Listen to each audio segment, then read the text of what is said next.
the FNL Network talk show. All right. Welcome, everybody, to the FNL Talk Show. I'm Sean, and I'm joined by three beautiful variations of Barbie. We've got Holly, Linni, Eugenia. Hi, Barbie. Hi, Barbie. Hi, Barbie. Hello. Welcome, all three Barbie. Hello. And like Barbie, Eugenia's in Malibu. And, as we all know, California is about to be hit with the first tropical storm in 80 years. And all three of these beautiful ladies, I'm a New Yorker, how you doing? But they're based on the West Coast. So I wanted to see what's going on. Are the supermarkets crazy? Is everybody freaking out? Is it calm? What are you expecting for California? Whoever wants to go. I can go first. Sure. Okay. My landlord is probably getting hit really bad right now. I don't know. I haven't heard a lot about it. I haven't seen a lot of stories on it. I got out of town. I'm coming back into town in just like a day or two, letting it subside, but I do not do storms. Right now, my focus is actually on the airlines and pilots and things like that, because there's a recent story that I heard that one airline, I think it was United or something like that, is suffering this huge lawsuit because apparently there's no air conditioning, and things are just kind of coming up lately about airlines and passengers and things like that. So I hope that people are able to get back into LA, into LAX or Huntington Beach or Orange County or wherever they're landing. I don't know about the weather. I hear it could go, what they're saying is it could go really west or really like east or whatever, and just go and hit somewhere like Colorado. I don't know. I maybe misread that, but I don't know how it can go to Colorado, whatever. But they're predicting it to go west. I don't think so. I think it's just kind of gonna be like, I don't know. I'm from I'm near the Gulf, being from Texas and all. I'm used to hurricanes subsiding and just kind of turning into a lot of rain and flooding. And in Texas, it would flood like crazy, especially when we got our big storm. I think it was like Hurricane Ike or something like that. Anyway, we've had like 3 majors. So I'm hoping it'll subside. I don't know. My prayers and love and going out to everyone. I'm kind of worried about everyone. I don't do storms, but you know what? We can tough this out with preparation. Yes, and best to everybody as well. We're all sending our thoughts and prayers from FNL Talk Show. And, Hurricane Ike, I saw that movie with Tina Turner. He wasn't good. So anybody named Ike, I do not trust. And this is Hilary. So I think it's going to target Republicans, really, when you get to California. So there's not as many. But, there won't be as many casualties then in California. Exactly. So it's going to be very specific who may die.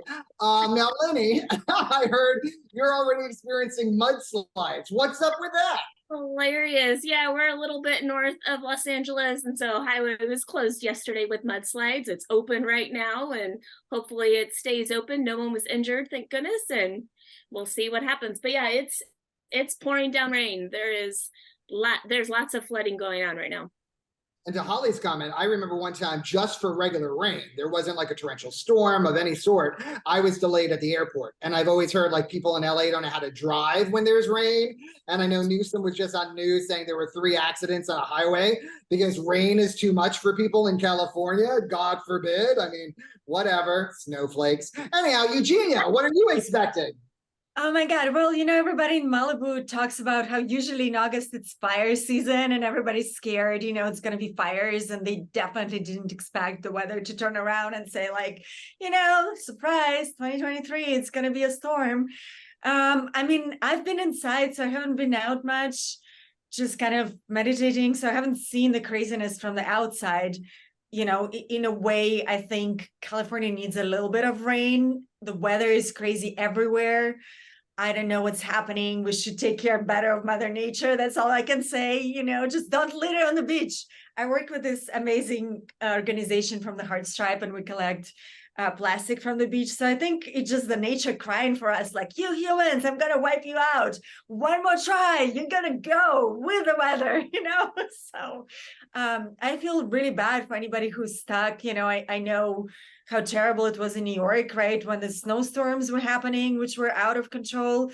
So I hope, right, I just a big shout out and prayers for like Mother Nature to like kind of take it easy. We're going to behave better as humans. And, I hope anybody who's stuck in traffic there can tune into FNL, and we're with you guys and supporting you. And, I think as humans, we're all together in this, right? Whatever's going on. We are, and now it's time to change your political affiliation before Hilary gets there, y'all. I'm just saying, she is still pissed. That woman was always angry. So now forget it, worse than Ike. But what I do want to ask, clearly it's been 80 years since the last tropical storm. So I cannot blame California for not being prepared. But as we saw with COVID, no hospital in the world can handle a rush of patients. And now with nature, when you look at the Canada wildfires, California always has these crazy, fires going on. Recently, poor Maui, suffered. Why do we think that nobody, Greece, can handle, prevention of these catastrophic events, or when they do happen, to handle them properly? It seems like no one in the world is prepared for any emergency or does anything to prevent any type of very probable emergency. California always has fires, and Maui, yes, maybe they dropped the ball, they didn't sound the alarm they normally do, and lots of other things we'll find out as time goes on.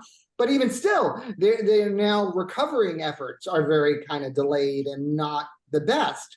What happens? Are people stealing this money? Do we have no infrastructure anywhere in the world? What goes on? Any thoughts, ladies? Well, I can start. I think we're all busy scrolling on TikTok. We have no time to prepare for anything. We're like all in it's all me, whatever is happening outside, oblivious, no critical thinking, honestly. I also think we're a culture of service, we're used to everything coming to us rather than being resourceful and creative.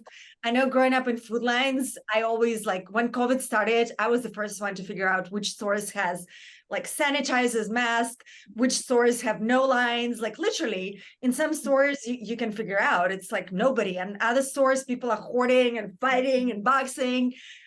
So I think it's a question for every person just to think, to be prepared, in any emergency situation.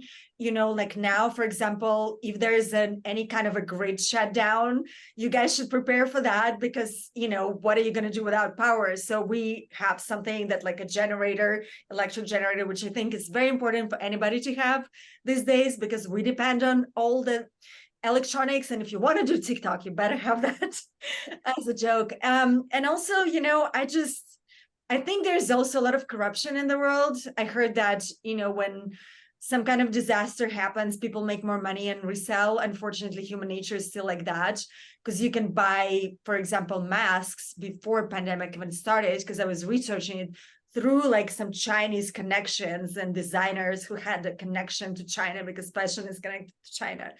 So there's always that element of human nature. And I think it is very important to teach your kids to be resourceful and thinking on their own, and kind of be ready for any kind of situation in life, instead of just sitting and watching any, TV that kind of just makes you dumber and dumber and dumber. That's just my prediction and my explanation of us just not being focused and being distracted by 50 different things that cause us to lose the attention on what's really going on in front of us. This is a part 2 for you, Eugenia, then we'll get to you, Holly. What about the government's role? Why aren't they prepared? Why aren't we sprinkling trees before they get on fire? Right? We can't water the darn trees that we know might get on fire. I don't get it. Thank God, Linni, you're back. I thought the mudslide got you. Or my internet just doesn't like the rain that we're getting right now. So welcome back. Thank you. Yes, but what do you think, Eugenia? Why isn't the government prepared for any of these events? Well, growing up in a place where it was minus 30 Celsius, which is in Fahrenheit, different number, but it was very, very cold, flying in that time. I know that they always sprinkle salt to take the airplanes up. I had no problems. At JFK, you're stuck, or at LA, you're stuck. There's one drop of rain. Nobody knows how to drive, right? So I think it's just about, government, obviously, they don't want to overspend money. Like, it can be corrupt. Why would they spend money on something that might never happen, or is very like small chance of that happening? But, we're living in unprecedented times where things happen like once in 80 years that this happen. And hopefully we, learn from that. But I think governments, they just can't predict. We're living in such times that, we just don't know where the next ball will hit you in the head or wherever else. I think What it's about you? that's sorry. what I say. Don't depend on the government. I lived my whole life like that. Never depended on like Soviet government, knew I couldn't trust them, never depended on any other kind of entity or government or country that I lived in. Always do your own research. You're your own survivor. You have to put your oxygen mask first. You have to have your family. Like, you have to actually execute that plan and like prepare it. Just never depend on the outside, always come from like, what do I have to do to prevent everything? Don't be paranoid, but just, be resourceful and kind of think critically. Well, Eugenia, if it's the end times, I'm going to find you to help me live, because I am so bad that, I don't even have a plunger for my toilet. I call the doormat. So, luckily I have one to literally deal with my business, but that's not a good survival skill. I'd probably be the first one dead. But, Holly, you're from Texas, you're tough. What do you think? Why are these things happening and nobody's prepared, whether it's individual or government? Well, the people that should be preparing us, honestly, Sean, are the politicians, and they're too busy getting off to the next person who's going to be negative about Trump or whoever, DeSantis or something like that, and just making up something. They're so freaking focused on this election that by the time there are new slots, and when they're not focused on the election, there's something like the new slots.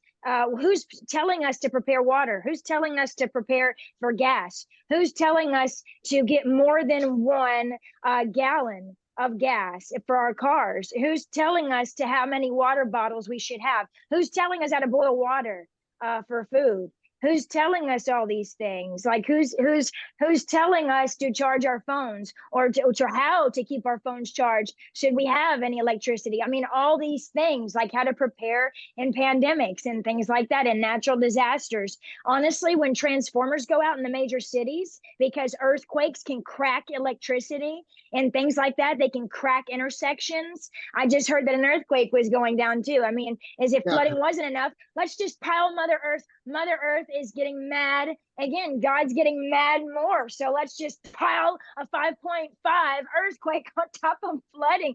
Dear God, what is happening next? Like, and with that catastrophe, it affects and cracks the roads. What's going to happen at that point? Stoplights. What happens at that point? What's triggered? Fire trucks for fires and electricians. And so electric companies, they need backup companies. They need to be prepared for this in advance.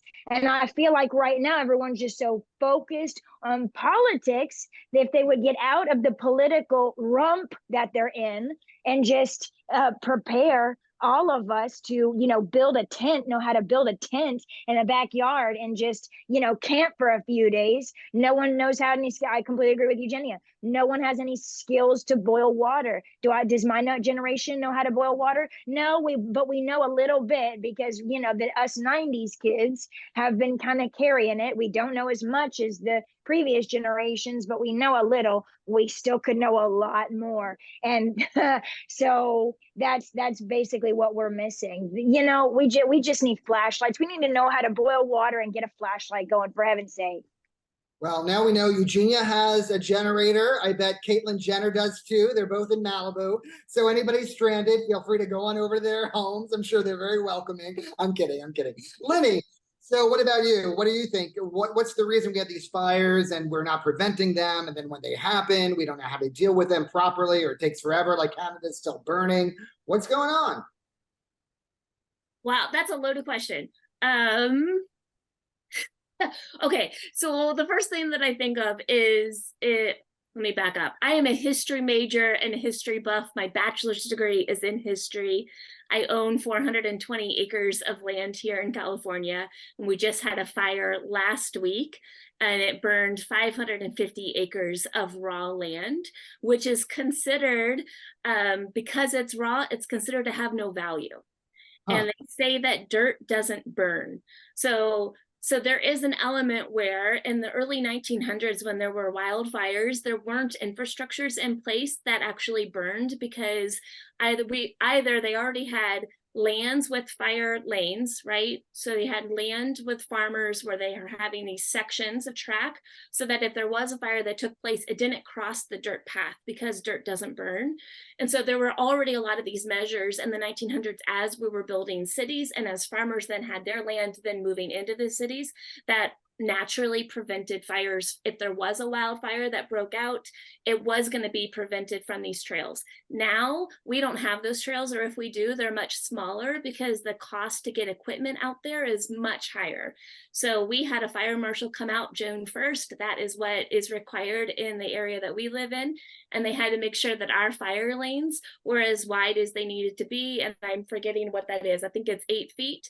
I think we make sure that our fire lanes are 10 feet. So it's one way to have prevention, is just to make sure that there's dirt in between. And then also you need land to burn. And if there's laws in place that are saying we're not actually allowed to set fires, obviously within reason, with the fire department, with water, and we're not going to be able to then prevent larger fires in the future. So there's a lot of laws that have created the inability to create an infrastructure that protects the land. And these laws originally were designed to protect it, but really we're not. If we follow the Native American practices of setting small fires wherever we go, knowing that those fires are then contained, the next fire that comes in naturally will be prevented. It will stop, it'll be self-contained. So if we follow the Native American practices, we won't be seeing the fires that we're seeing now. I love it. I learned so much. I mean, and honestly, I've tried to set fires as prevention, but really just at my enemy's house. And so now I have a restraining order. So it didn't work out so well. But I mean, I interpreted the rule wrong. Who knew? I didn't know it was about fire lanes, On a happier topic, Three Beautiful Ladies, the #1 movie making over $1 billion is Barbie.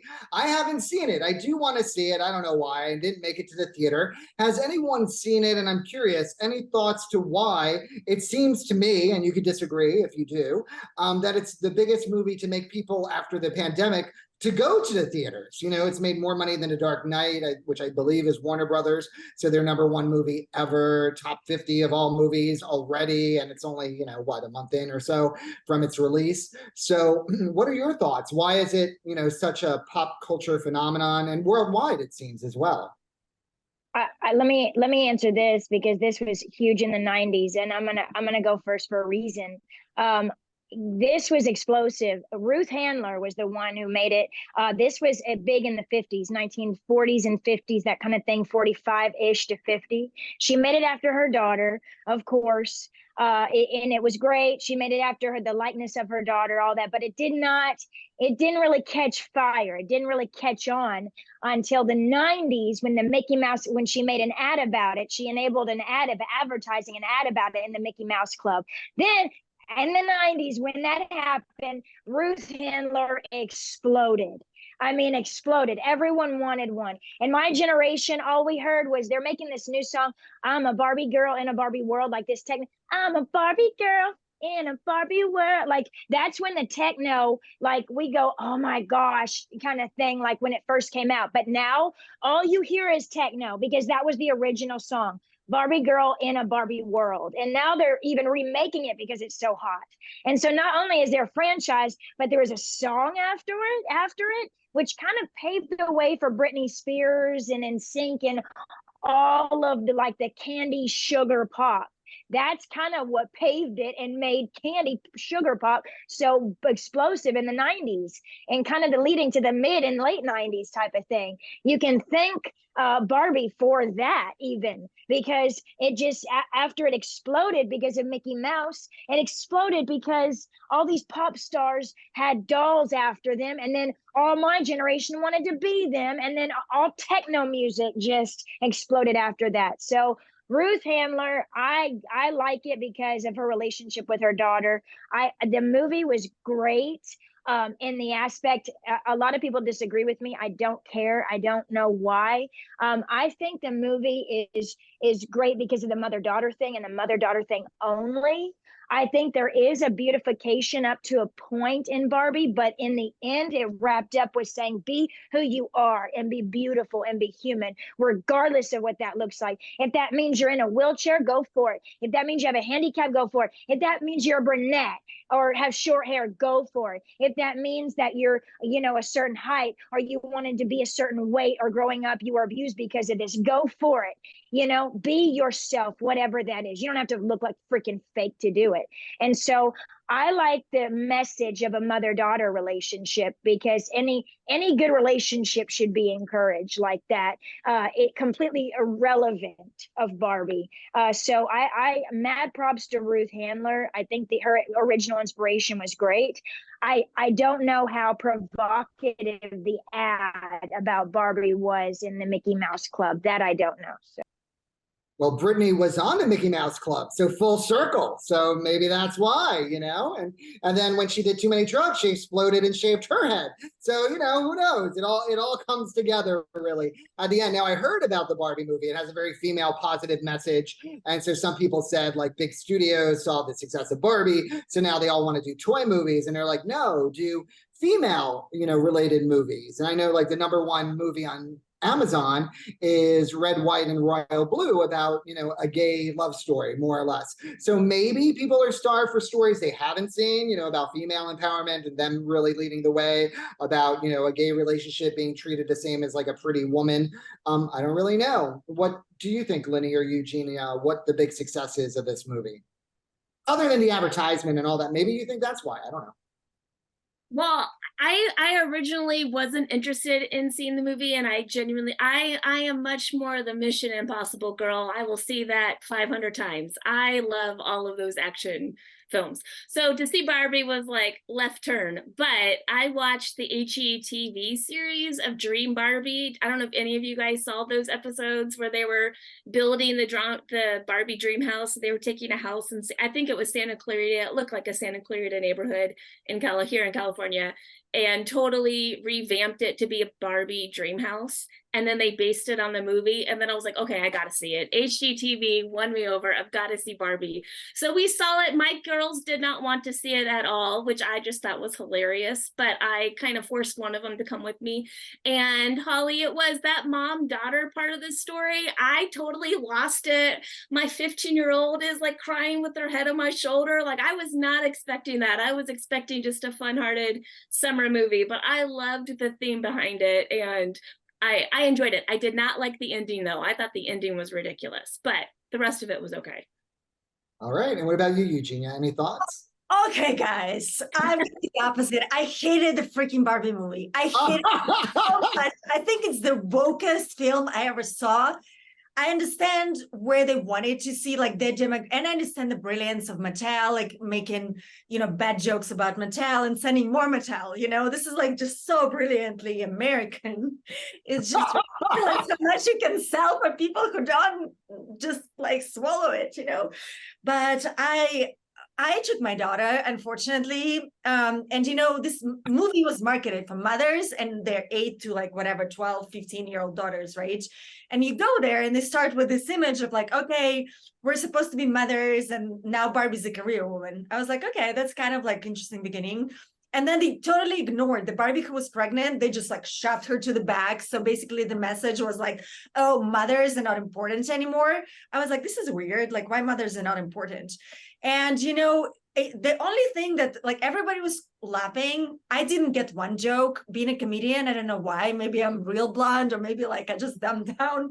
Like Will Ferrell, his intentions as a CEO changed dramatically. They made no sense at all.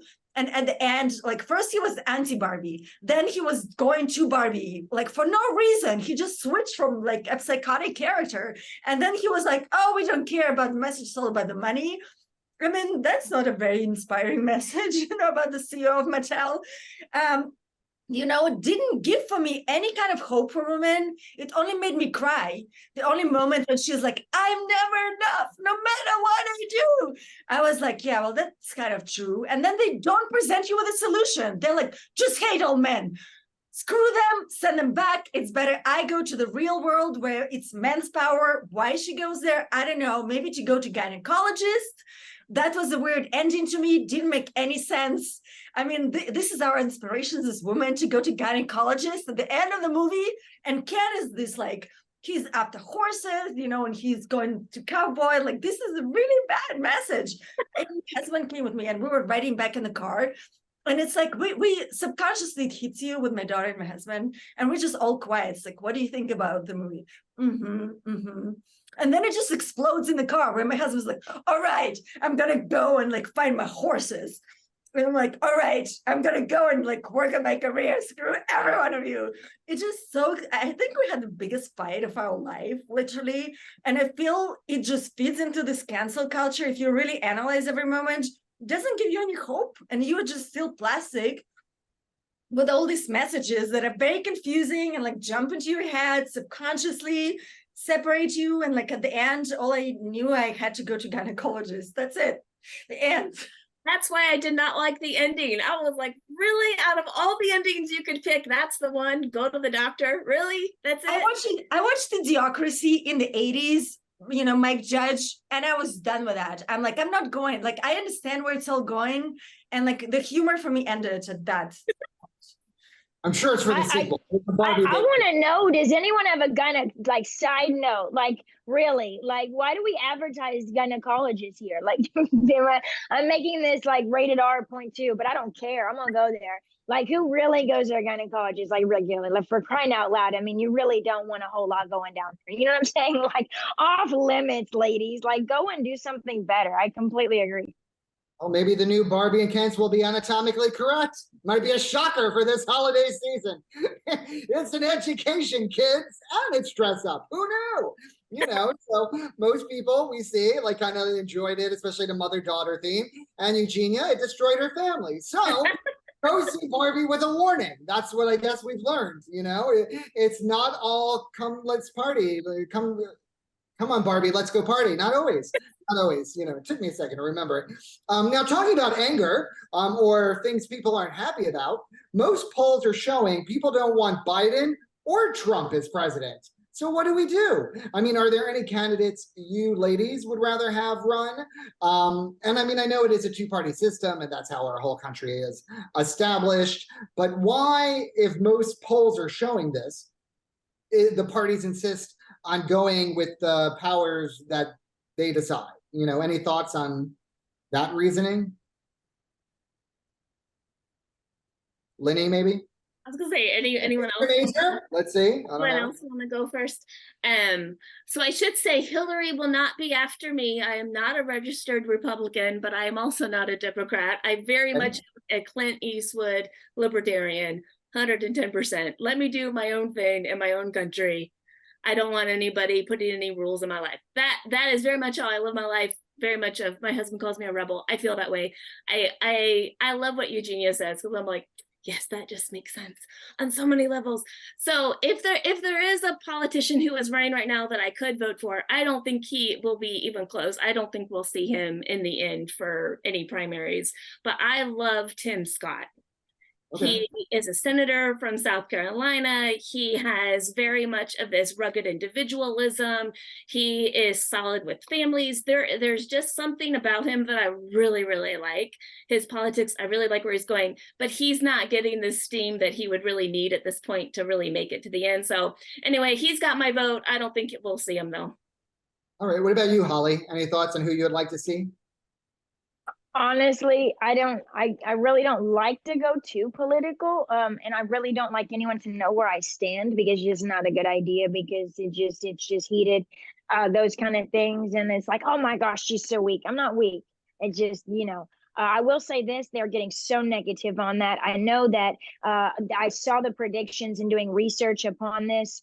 The prediction is Trump is by 30%, and then Biden is by 40%. I think they're talking about DeSantis, and I think they're also talking about some other governor. I'm seeing some new people. I want to see somebody that is for the underdog. I want to see more stimulus checks happen, if possible. I want to see everyone go to a good economy again, because, and I want to see inflation lower. But I will say this, there are some new politicians running, and I see that what they're doing is, and I'm studying what they're doing. They're going to more colleges. I'm seeing a lot of polls at a lot of colleges, and they're going around and they're doing a lot of speeches there. I don't know what that's going to do. That's a new strategy. I don't know if anyone knows that right now. It's a new strategy because right now people, it's been said that some presidents have been going to small towns, have been, gearing toward a specific kind of crowd, whatever kind of group. I think geared toward the young, it's actually a very smart move, because geared toward the media friendly generation.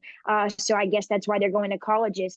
I don't know. I'd like to see a president that completely goes for who no one's ever targeted before. That's just me. But I don't stand. I'm a this or that. I have no comment. Well, yeah, Yang was all about giving out free money and everybody thought he was a lunatic. And then here comes the pandemic and everybody gets free checks.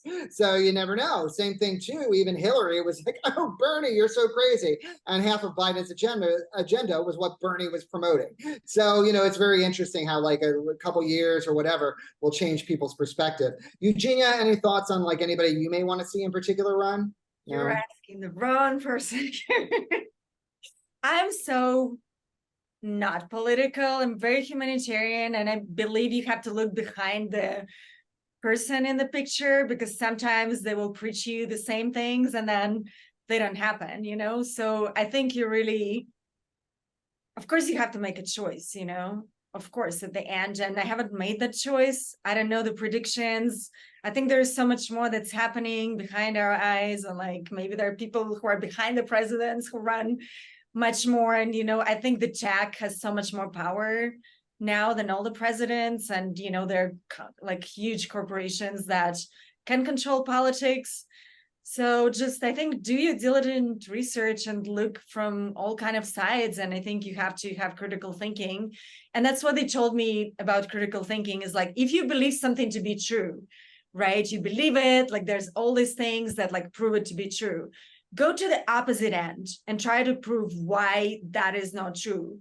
And then you come up to kind of like a logical solution that makes sense, because it's always good not to just go with whatever makes sense. And we're fed the same news, whatever we are believing in, we're fed this news. Literally, we live in all this kind of different like tech bubbles now. Everything that you say, you believe, it's repeated to you. That's how actually they said Cambridge Analytica.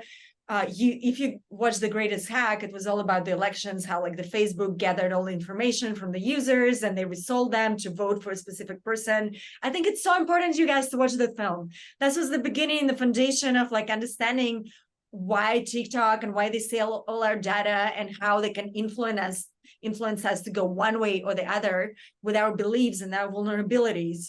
And I think it's important to just take it from opposite sources and kind of like, even if you don't believe that, completely the opposite, and just prove why that is not true. I think that's the skill that will help us ultimately like to see behind the veil, because we're fed so much, contradictory things that make us fight with each other and hate each other, instead of focusing on actually what is happening and where the economy is going, like why maybe, somebody's buying too much land in this country. I wouldn't say who, not to be canceled, but there are people like that, and why the farming is going to hell. I think you have to look like 10, 20 years ahead, what kind of motivations people have who have the actual power and maybe not in front of your TV, who promise you and do all the speeches because they're written. And it is kind of like a theater. For anybody who's an actor here, you'll understand that, So yeah, I think it's just really important to make your research. That's where I would go. I agree fully. Yeah, everybody can have an educated opinion and go ahead and do your own research. I fully follow you. I mean, I think like with inflation and so many things, really corporate America is who controls our country. And so everything is following the money. I mean, could we put in a law to like, not price gouge? Of course we could.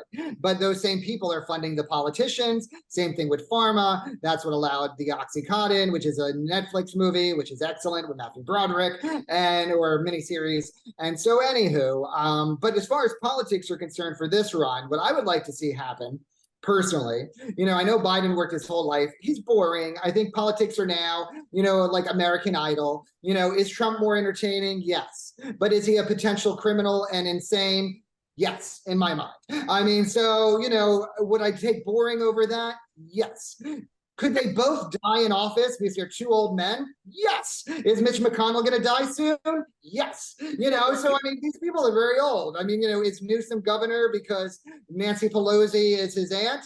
Yes. I mean, so, there's a lot behind it. So one rumor I heard is that the Democrats were trying to get Michelle Obama to run. Now, odds are, from the rumor mill, she never wanted to be in politics. She was more qualified than even Barack as far as her grades and her background to run. She hated how Trump and others attacked her race and her family. What I think would be a winning ticket, if the Democrats are listening and want to win, is Biden Michelle, because I don't think she wants to be president, but we all know Biden could die any minute. And every person who's a minority would show up for Michelle Obama, and Trump might wind up in jail or die within the next 4 years. And then we're moving on to a whole new group on the next round. So that's my solution, a Biden-Obama ticket, because nobody likes Kamala. Not her fault. She's a prosecutor, makes bad TV. Get rid of her. Nobody promises a vice president. That's where I'm at. But on my last topic, food. So going to something happier that has nothing to do with nothing. Has anyone used, because I've seen this on the Food Network and on some TikToks and other challenges, a waffle iron to make things other than waffles? Like I didn't know this. You can make pizza in it. You can make omelets in it. I'm lazy. So it seems like, one-stop shopping. You mix, you throw it in, you turn it around, ba-bam, you're done. A falafel, you could press tofu, crispy rice. I mean, tons of things. Has anyone done this, or has anybody used like an appliance in a weird, interesting way? Yes, Holly? Yes, I'm from the South. Remember that. If we fry everything, and the more butterier, the better. Like it just is what it is. Like good. Like we came up with it. McDonald's stole it from us. Good. Yeah. So we stir fry it. We fry everything. We fry waffles. We fry butter itself. We fry eggs. We fry sausage. We fry Twinkies and whatever. I mean, we do it all. And so, yeah, the stir fryer, we use stir fryers. We use what is that stuff to conceal meat, to where meat is good and kind of shrivels up, and then you can explode it, and then it's preserved. So we make everything. I can tell you there's a recipe in my family, not just waffles, French toast. We use nutmeg. That's the secret recipe, although it's not so secret anymore. Sorry about that. My grandfather, sorry. Anyway, he'd roll over in his grave if he knew that. Anyway, so yes, we stir fry it. We make waffles. We do it all. I've heard about that new thing. What I think is cool is the way you use it, these skillets. I probably should be their advertiser at this point. It's like a non-stickable skillet where you make the pancake, the omelet itself, and you you slide it, and that's it. And it's in these aluminum type, it's like a purplish type of skillet. But waffle makers, all you have to do is put it down, make for 3 minutes. It's this everything is instant these days anyway. But yeah, I'm all for it. All right, Holly supports that, and the vacuum sealer. What about you, Linni? Any crazy cooking on your end? No, the last time I used a waffle maker, it exploded somehow, and I threw the waffle maker away because the amount of time it took me to clean one side was I do not want to spend that time. I just threw it away. So I don't think I'd be making anything in a waffle maker. I am intrigued to have someone else make something in a waffle maker, and I'm willing to eat it, but I don't know if I want to be the one having to clean it all up. I don't blame you. I mean, I've only done like the waffle irons at like the free breakfasts. So, I mean, I don't know if they use a special one or what. You pour in the mix and then you have too many calories and then you gain weight. So, Eugenia, what about you? Any like cooking hacks or any fun, weird things you like to try in the kitchen? I don't eat, so I don't cook. Oh, okay, perfect. That's why you look so darn good. Good job. No, my kids are so spoiled. They're like, Starbucks, we don't need mom. She's replaced by technology, Ubers and Postmates. It's like, we don't need her. That's it. That's why I'm gone to Malibu. Yeah, I mean, I would be curious to try it actually just for fun. I used to not like to cook before just because my mom was like a housewife and I think I rebelled against it. Like when I got married, I was like, I'm going to burn every toast. I'm not going to be the mom in the kitchen. And if I'm going to be in the kitchen, I'm going to be wearing my Louboutins and watching you cook. So all right. Dominatrix in the kitchen with her Louis Vuittons. I love it. Yeah, and then I got cast in Bad Moms without audition. Yeah, but now I'm very curious, actually, like, that my kids are getting older and they're like, and I have all this shame and guilt for actually not raising them properly and being like a good cook. I'm like really curious to try at times different things. So I would be interested to learn more, and I'll let you know in the next episode how it went. Love it. We've learned so much. We've learned about fire lanes. We learned Barbie likes the gynecologist. We learned to take the opposite side of our politics. We learned, that Holly's, using the vacuum sealer and her whole family has diabetes from their diet, but she's determined to keep going. So it's all right. I mean, we support everybody who's watching, diabetic or not, whether Hillary's coming for you or not. We're all part of this global family who's pissing off Mother Nature currently in California. But, I'd like to thank everybody for watching, everybody for joining us. Any final thoughts or comments, ladies? Yeah, the butter's coming for you next, Sean. All right, butter me up, Paula Dean, butter me up.